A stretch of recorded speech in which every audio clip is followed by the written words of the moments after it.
morning to you. Welcome to Pittsburgh Today Live. I'm Christine Sorensen. Thanks so much for being with us. Yesterday, we showed you how to add a pop of color to your winter wardrobe. Today, we're showing you another trend, wearing white for winter with the help of a woman known as the style maker for all of Tanger outlets. And we're checking out the latest trends in food today as well. Dietitian Leslie Bonsi has the hottest food trends for 2014 for us in today's winning plate. Plus, we're in the kitchen cooking up something that never goes out of style, a hearty, warm dish served over mashed potatoes. Rania says it's a family favorite at her house, and it has a Greek name I'm not even going to try and pronounce. We'll let Rania do that for us in just a moment. But first, with Martin Luther King Jr. Day coming up Monday, it's time to remember the impact he's had on our lives. I have a dream. My four little children will one day live in a nation where they will not be judged by the color of their skin, but by the content of their character. I have a dream.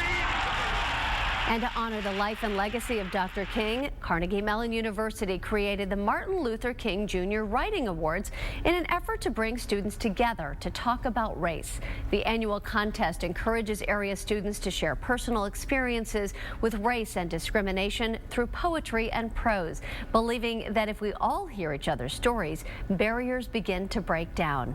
And we're pleased to have the creator of the awards, Jim Daniels, here with the English department at CMU, along with several of this year's award winners. And let me introduce them. We have Alexis Payne from Pittsburgh Kappa, Deborah Monty from Taylor Alderdice, Jason Choi, who's from CMU, and Iman Mazloum from CMU as well. Thank you guys and congratulations. Thank you. Thank you. Well, Jim, explain first of all why you wanted to start this writing competition, what, 15 years ago now? Yeah, this is the 15th anniversary. I edited an anthology of poetry called Letters to America, Contemporary American Poetry on Race. As part of my own education as a writer, I grew up in Detroit, where there were a lot of racial tensions, and I found that people really weren't talking to each other and telling each other their stories. And I thought it might be valuable to ask young people in Pittsburgh not to write Martin Luther King was a great man or that racism is bad, which I think we can all agree on, but to dig deeper and to explore and tell their personal stories of interactions about difference in race, that we can tell each other's stories and maybe learn from each other about that. Well, you've produced some amazing works, or these people have produced some amazing works that you've helped inspire. Tell us who enters and how you select the winners. Yes, we have two contests, one for area high school students and one for area college students. So any high school student in the Pittsburgh area, any student at any of the local universities can enter. And this year we had well over 200 entries. It's a record high this year, so wow. It continues to build. We continue to bring new schools in. We've had 24 schools participate since we began the awards. And we have, for the high school students, we have some Carnegie Mellon students in their honor society, Sigma Tau Delta, help us with the judging of that. And for the college students, the English department faculty judges. Wonderful. Well, I want to hear a little bit of each of your prose or poetry and then talk a little bit about why. So let's start with you, Alexis. You won second place for high school poetry. What inspired you to write your poem? This poem is about my dad, and it's about the work that he does as a carpenter and how that has influenced my life. As a person, he's taught me a lot about my culture as an African-American person, and throughout the poem, I reference the way that his work contributes to the things that he's taught me about my culture, and yeah. Great. Could you read a selection? Yes. This is titled Give. My father's eyes are brown like his skin, like his scarred hands that screw screws into metal studs. The nail gun pops and sputters. Why does my father cry? As he begs me to take this world and make something more than his tools, as he stretches the tape measure across the window frame and adds in his head, as he pops the chalk box on the drywall and cuts with his utility knife perfect lines and angles. He teaches me to ensure trim on doorways and lay hardwood floors. He teaches me to be strong and proud. He tells me that the world is mine. My father's eyes are brown like his skin, like his tears that burn his cheeks like sulfur or acid. Why does my father cry? Because his hands are all he has to give, not a language or a culture, but his hands. With their lines I'd memorize like a poem, his hands. My father grits his teeth and blinks. Pluck him out and in a different time, my father would scream, my father would kill, he would smash glass and break wood. But here my father cries. He cries tears into his hands, and they run down the lines like rivers. Wow, that is very, very beautifully written and very powerful. Deborah, tell us what you wanted to write about. You won first place for poetry in high school.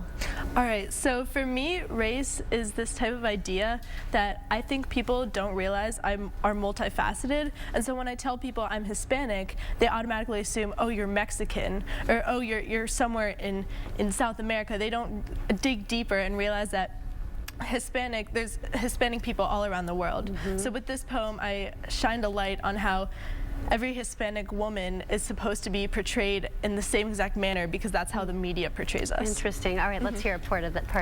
All right. Skin starts crinkling as my arms start peeling and my hips start widening, and my freckles begin disintegrating as my face morphs into a soft-cheeked, big-lipped paradigm of the Hispanic woman society has made me out to be. Until my hair turns a jet black shade, my eyes an almond brown, and my skin a deep cocoa, I cannot speak Spanish. They see that I am pale and lanky and sheltered, and until I crack with Hispanic features, they will not believe my native tongue. I too had a dream, but it was of sweet bonbons and the local radio station, the chain-link fences and cheap fireworks, grandmother's sweet kisses. With a tattooed back, a lip pierce, and a faint accent, I've signed my life to be a Latina teen from Queens. Well, I might be, because that's the only Hispanic woman portrayed on TV. Very, very interesting, and I love to hear both of you. I read them before, but it's neat to hear and see the faces that go with it. All right, Jason, tell me about what you wrote. You won first place for college prose. Yeah, so basically I feel like there's these stories that everybody gets told by their parents, their grandparents, their aunts and uncles at like every family get together, and they sort of become like these old jokes, you know, where you hear them so many times you sort of become deaf to them. Interesting. And I think like somewhere along last year I came to this like epiphany that these stories that my parents have been telling me were like sort of miraculous and amazing. So I took a trip down back home and basically took a drive with my dad and had him retell all these kinds of crazy stories. And where was that? Flushing, New York. Okay, great. And yeah, so the piece I guess was my attempt to capture that sort of And life could you moment. read a selection? Yeah, sure. There are thousands of people walking around, faces like mine, except some of them are covered as if SARS is still a thing. The scene reminds me of the Science Channel, whereupon Morgan Freeman asks, "What is the meaning of chaos?"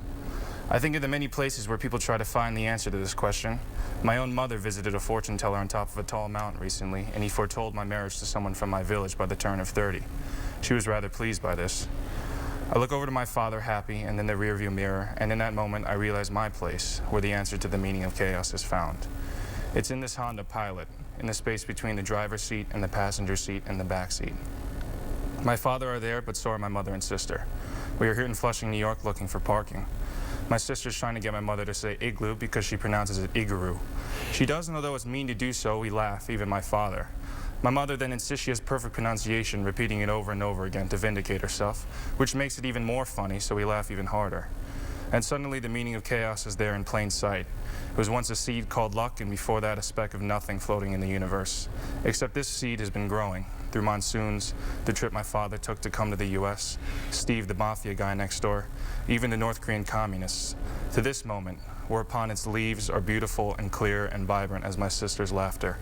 And soon we stop laughing and the meaning of chaos fades away. But it's still there in a way, growing on through stories, through memories, through communities, and the whole of our worlds, entrenching its roots in all of us.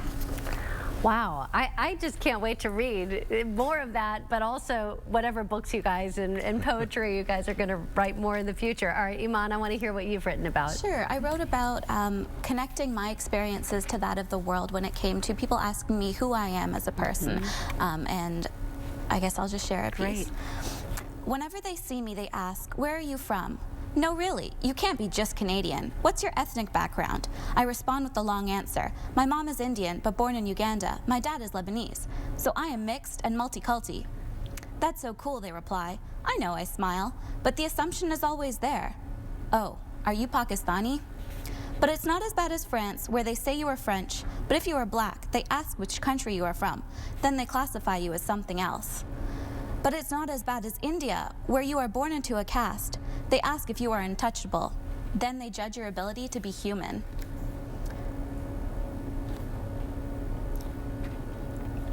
That is, all of them are so interesting, and I can see now.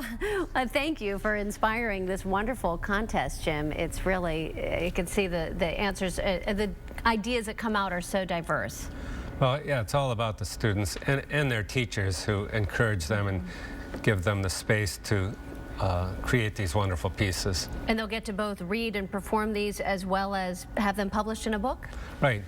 We just came out with our new book, and we have them all online as well, so you can read previous year's winners, because we want the impact to extend beyond Martin Luther King Day to continue, for us to continue to think about these important issues. Well, thank you all so much for sharing that with us this morning.